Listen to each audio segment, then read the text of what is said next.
Mereka berdua pun memilih kota dan sudah tiba di sana. Karena tidak mengetahui bahasanya, Donora dan Takatau pun disuruh untuk menunggu sejenak. Para penjaga tadi akhirnya membawa seorang perempuan yang bisa mengerti bahasanya Donora dan Takatau. Orang yang bernama Masahiko pun tidak ingin membantu mereka sebagai calon sage karena perintah dari atasan. Tidak ingin Takatau menggunakan kekuatannya, ia pun dibawa pergi oleh Donora untuk mencari penginapan saja. Di dalam perjalanan mereka bertemu dengan manusia hewan yang berniat ingin membantunya. Dia bernama Mireyu. Pertolongan darinya diberikan secara gratis karena ada niat untuk mendekati calon sage dan mempunyai masa depan yang cerah. Mereka berdua pun menerima bantuan dari Mireyu. Namun setelah selesai berbelanja, tiba-tiba ada niat buruk darinya.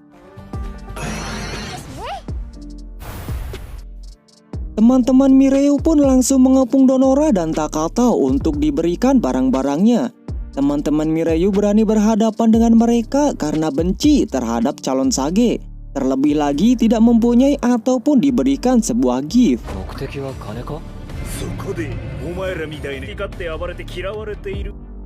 Kesombongan teman-teman Mireyu yang ingin menghabisi Takatau diperingatkan oleh Donora sebaiknya jangan melawan saja. Karena Takatau bukan orang yang lemah. Perkataan tersebut malah dihiraukan begitu aja, sampai-sampai Takatau mengeluarkan kekuatannya yang seperti ini. Satu persatu teman-teman Mireyu pun disuntan oleh Takatau dengan mudah. Bahkan Takatau yang menahan diri untuk membatasi kekuatannya pun tidak berpengaruh. Sekarang Mireyu pernah mencari masalah dengan orang seperti monster. Karena sudah mencari masalah, Takatau pun menggunakan kekuatan death-nya kepada mereka. Disangkanya tidak berpengaruh atau meleset, menjadi kesempatan baginya untuk kabur menjauh. Namun tak jauh dari sana, efek yang ditimbulkan oleh kekuatan Takatau pun aktif. Beberapa saat kemudian dari arah belakang tiba-tiba ada yang melihat kejadian tersebut. Merasa curiga, salah satu bawahannya pun mengecek status gift-nya. Namun tidak ada apa-apa alias kosong. Mereka berdua pun meminta maaf kepada Donora dan Takatau lalu membiarkannya pergi. Tapi perempuan ini sadar ada satu manusia hewan yang masih hidup. Singkat waktu, Donora dan Takatau sudah menemukan tempat penginapan. Mereka pun beristirahat di kamarnya masing-masing.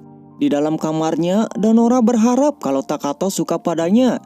Sambil melamun, tiba-tiba ada yang muncul di hadapannya.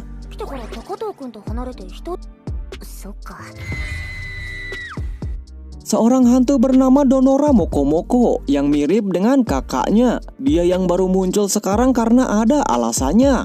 Yang pertama, untuk membantunya, dan yang kedua, kenapa tidak di awal muncul? Karena dia ketakutan dengan kemampuan mengerikan milik Takatau yang bisa berpengaruh terhadap roh ataupun hantu. Tapi di sisi lain dia juga bisa membantu Donora, bisa menangkal serangan non-fisik. Salah satunya yaitu gift. Di saat Donora marah, Moka juga memberi penjelasan kenapa menghalangi pemberian gift oleh Sion. Gift memang mempunyai kelebihan yang berupa kekuatan sihir. Tapi sebagai gantinya, orang yang diberi gift nyawanya diambil alih oleh orang yang memberi gift tersebut, yaitu Sion. Mokomoko yang ingin memulangkan Donora ke dunia asalnya ditolak karena dia sudah sedikit tertarik dengan Takatau dan akan menjalaninya bersama-sama. Singkat waktu, di pagi hari, Takatau langsung memanggil salah satu resepsionis untuk meminta petunjuk di mana teman-teman yang lainnya berada dan memberikan sebuah peta supaya diberi jalan. Sebagai imbalannya, Takatau juga memberikan sebuah harta rampasan dari Hanakawa yang sebelumnya. こちらが本日正午かしこまりました。 Di dalam kereta, seperti biasa, Takatau masih saja tetap bermain game dengan ditemani oleh Donora dan Mokomoko.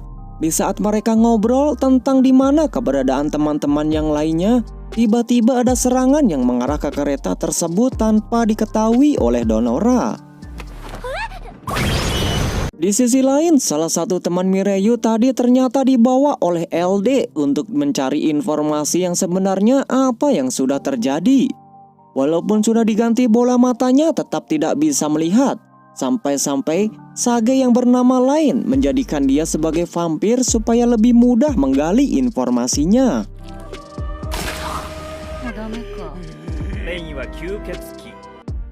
Sudah berhasil tahu siapa dalangnya, tiba-tiba di tempat mereka diserang oleh seorang pahlawan kelas bawah.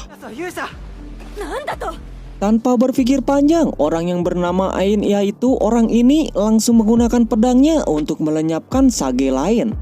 Dengan menancapkan sebuah pedang, dia lalu mengeluarkan sihirnya untuk menghancurkan tempat tersebut bersamaan dengan dirinya. Sayangnya, serangan itu tidak berdampak kepada Sage lain karena dia adalah vampir yang bisa meregenerasi dengan cepat. Lain pun tidak berniat menshutdownnya, mungkin dia lemah karena tujuannya adalah untuk melacak Takatau Yogiri. Kembali ke sebelumnya, Takatau dan Donora pun keluar. Di sini terlihat salah satu Sage sedang bertarung dengan sebuah robot. Karena mereka tidak membuat masalah atau tidak ada niat untuk menyerang Takatau dan Donora, mereka aman. Namun setelah beberapa saat kemudian tiba-tiba Sage Santauro menyerang mereka berdua tanpa sebab.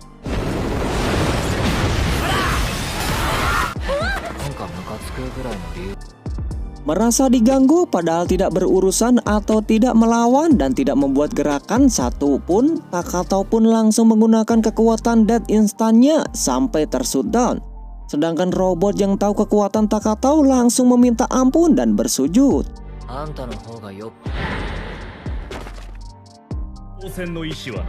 Di sini robot pun bernegosiasi dengannya. Takatau pun meminta caranya bisa kembali ke dunia asli. Tapi robot tidak menyanggupi karena kekuatan yang ada di dalam diri Takatau terlalu besar. Takutnya terjadi goncangan ketika masuk ke sebuah dimensi.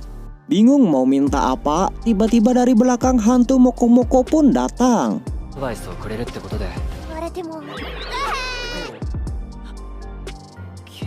Jasad Sage yang sebelumnya dikalahkan oleh Takatau langsung dibawa ke tempat Sage Shion oleh Sage lain.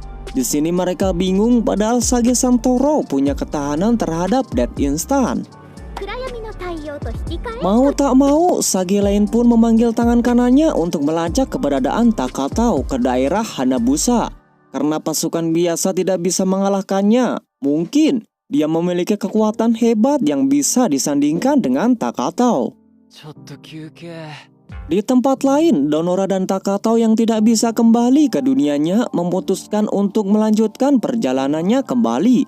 Di sini hantu Mokomoko memberikan sebuah katana yang terbuat dari bahan robot sebelumnya dan dikamuflase ke dalam pakaian dalam milik Donora.